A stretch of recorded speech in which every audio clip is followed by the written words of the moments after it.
So guys, I just wanted to take a drive, chat with you guys a little bit about this G9 II that's supposed to be coming out soon, and just talk about some of my predictions, start that conversation, and definitely stay posted towards later on in the video. We're going to have special guest Red Frame Tech in to talk about his predictions, and he's someone who's actually used the G9 for quite a while, so I'm definitely interested to see where we agree and where we disagree. And definitely check his channel out after you watch this video, whether you care about this video or not. He has so much great content on Micro Four Thirds, GH6, and we really got to support those Micro Four Thirds creators now, and just give him some love. Go watch at least one video. If you guys don't know, I've had a pretty good track record for predictions on the channel. Predicted the GH6 before the GH5 Mark II came out. I predicted the Leica 25 to 50, although I switched it for a minute to 35 to 70.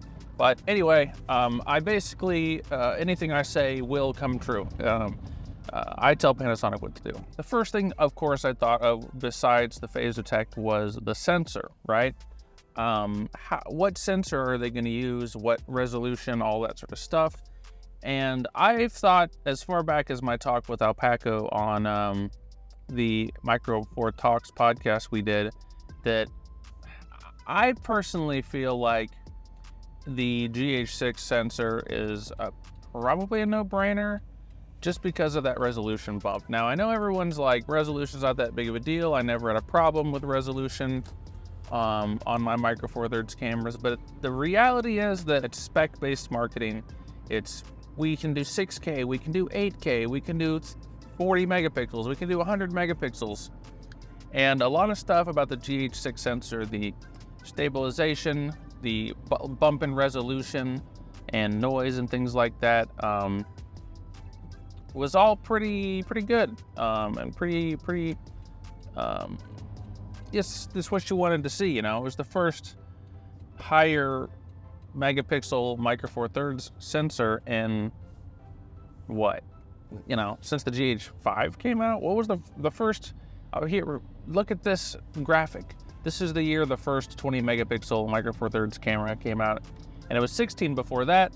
So another 4 or 5 megapixel upgrade was definitely warranted. We're getting right to the point where 20 megapixels is not quite enough for some types of work. And if Micro Four Thirds is going to stay, in the bit of the prosumer pro market instead of just a hobbyist thing, which is the direction the whole industry is going, by the way, is like higher and higher end stuff, then they're going to want to seriously consider upgrading the resolution of the sensor. So I put up a poll. Here's the results. I think 25 megapixels with phase detect, but obviously no one but the Panasonic insiders know this information.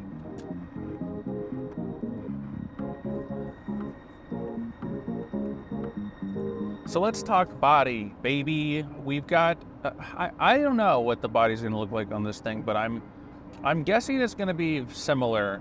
Maybe a few, I think it's gonna be a S5, S5 II situation where a lot of people loved the body and the size and everything like that, so why change it?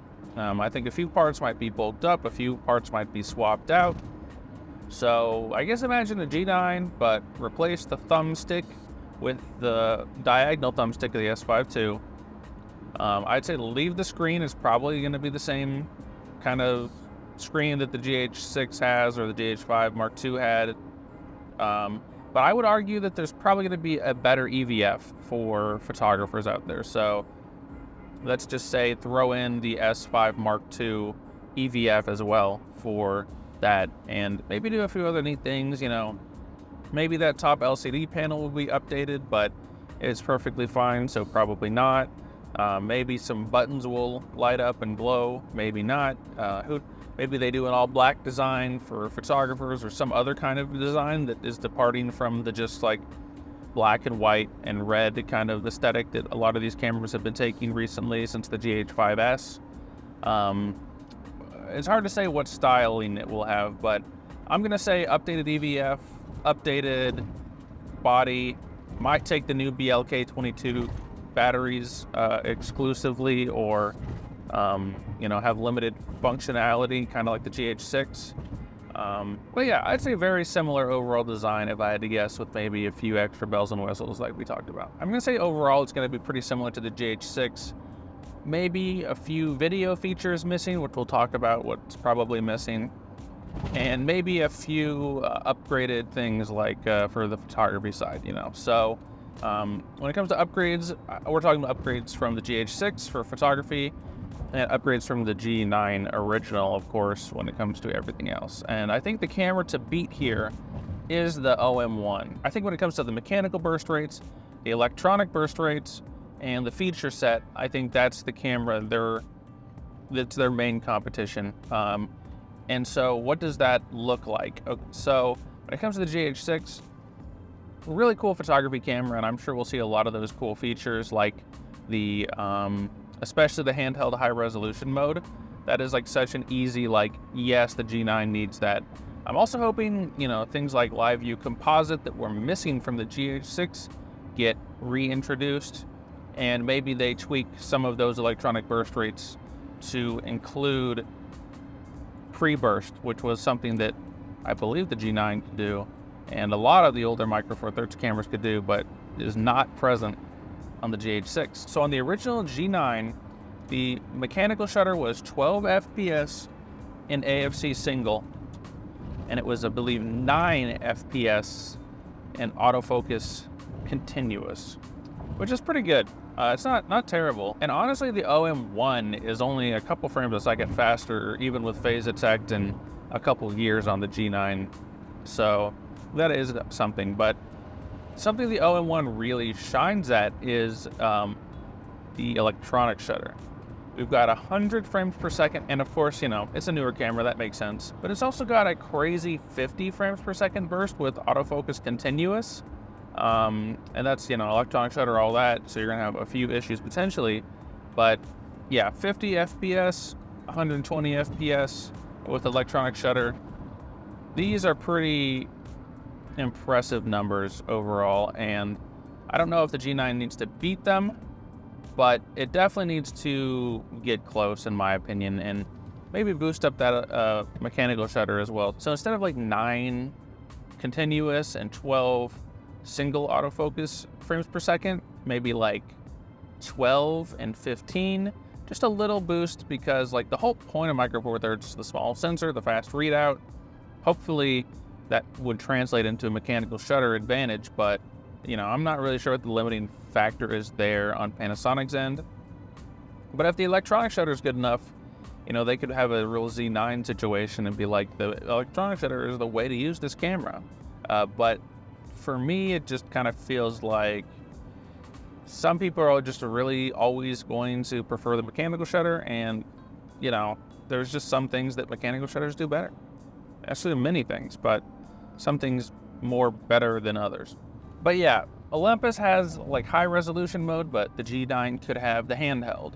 Olympus has these crazy fast electronic burst rates, but with the new phase autofocus, maybe the G9 II could get pretty close, or beat it in mechanical shutter instead, which some people value more instead. So it's interesting to think about how they're going to position the camera, or it could be just almost as good or equal to, but a little bit of a price cut, because if the GH6 launched at $2,200, I'd be surprised if the G9 II isn't $1,800 maybe. But I mean, here's the original GH5 price and the GH6 price. Here's the original G9 price. So maybe we can kind of extrapolate out what it might cost, because Panasonic doesn't really increase their cameras prices. They adjust for inflation almost, but that's about it at most, at least in the States. So I'm very interested to see kind of how, because the S5 and the S5 II were the same price when they launched, So there's that. So here's a few things that I think will not be in the G9 Mark II, and they're mostly all video, unfortunately. So there's probably going to be no all intra modes, the all eye modes with the highest bit rates in the camera. I just don't think that's going to happen. Probably is not going to be any, or at least not at first, going to be any ProRes or B-RAW or things like that. Maybe it gets added in later, but I feel like they're going to want to distinguish this from their other cameras. and they don't usually ship cameras with B-roll and all that stuff ready to go anyway. I'm also thinking like no 5.7K, just 4K if they do the GH6 sensor. I think they'll probably cut down those video resolutions and just be like, this is the 4K camera, but you need if you need the GH6 for the 5.7, 5.8K stuff. Speaking of 5.8K, I would also kind of figure that there is likely going to be no open gate recording in this, but I could be wrong. I'm not sure if the original G9 does it, but these are, again, all the top-end video features that you buy the GH series for historically. And to see them come to the G9 Mark II would be a little bit surprising. I mean, I'm not 100% sure on all of these, but I would argue that, you're going to see most of these not then. And just in general, no high-end features like shutter angle and decibels and synchro scan and things like that. I think that's all pretty likely to be left out just to really emphasize the photography side of things. But again, this doesn't mean that this is going to be a bad camera for video. I'm sure it's still going to have 10-bit. Hopefully it has a vlog pre-installed so we don't have to upgrade it. But it just means that like for the high-end, all Intra, ProRes, stuff, I think it's just not gonna quite be there for video, high-end video. But for content creation, this could be the best Micro Four Thirds camera out there once it releases. All right, guys, it's time for those Red Frame Tech predictions. Let's get into it. So my buddy Red asked me to share my thoughts on a G9 Mark II. As far as body design goes, I think it's going to be a very similar camera. I don't think it's going to be much bigger, hopefully with the same LCD screen design as on the GH6, so that it can tilt up and flip out. And I think it's going to have a 25 megapixel sensor, much like the GH6, but with PDAF, so phase detect autofocus. That's for certain. We're going to get phase detect autofocus in a G9 Mark II. I think it's going to have a higher resolution EVF. It's going to have a dual card slot. Whether that's going to be SD or CF Express, not sure. I think the camera is going to have higher burst rates, and for a faster buffer it would be good to have CF Express. But I don't expect to have dual CF Express card slots. So as you may already know, I'm not much of a photographer, but if I have to say something about the photography side of a G9 Mark II, I think it's going to have live view composite, higher burst rates like 50 frames a second mechanical shutter with continuous autofocus, the handheld high resolution mode, but I also think that they will push the video specs. Maybe not as much as the GH6, that would make sense, but I think we will see 6K video or 5.8K, maybe open gate. I don't think we'll see ProRes internal, but I do think we will see some all-intra codecs and maybe RAW over HDMI, maybe through an update that you have to purchase separately. We will see the full vlog version installed already out of the box and improved dynamic range because of that, and also because of the newer sensor, much like on the GH6. And I think we'll see higher frame rates in 10-bit 422, up to at least 60p 10-bit 422 internally, and maybe even up to 120p 10-bit 420 internally. So those were my thoughts. Thanks, Rhett. I think I'm really excited for the G9 II. I know a lot of people still have mixed feelings on Panasonic's release schedules and transparency, and putting the GH6 out and then being like, ooh, phase detect right afterwards. But it's just the nature of technology. There's no good or bad time to release this stuff. Panasonic waits until it's ready, and then they find a way to release it. And that's just how it has been historically. It's how it's going to continue to be. And, as much as I love the GH6, I understand that this is something that these companies really need to consider when going into the future. Just because I like the GH6 or I don't care about autofocus that much doesn't mean that it's a bigger picture thing. It's a longevity thing, and the longer they can make money with cameras that people want to buy, and if people want to buy cameras with autofocus and phase detect autofocus, then that's what they should be doing. because the thing is, these cameras are great and going to keep getting better. And, you know, your GH5 and GH6 will eventually be outdated, or you may want to buy a new camera. And at that point, you may have no choice, and you don't have to use the Phasitech autofocus. And, you know, this money is going to keep Panasonic going, keep them innovating, which is what they've always done, whether it's iBiz or the fans and cameras, things that are industry standard now, basically all came from Panasonic and Olympus. And I think whatever they can do to keep in the game and keep innovating and giving us that new thing that we didn't even know we wanted until we got it, the better. So I think it's great. I'm excited to see what the G9 Mark II has to offer. And I think that's about it. So thank you guys for watching. Hope this made your day a little bit better. Please go down below and keep this discussion going in the comments. That's the only reason I really do any of this stuff.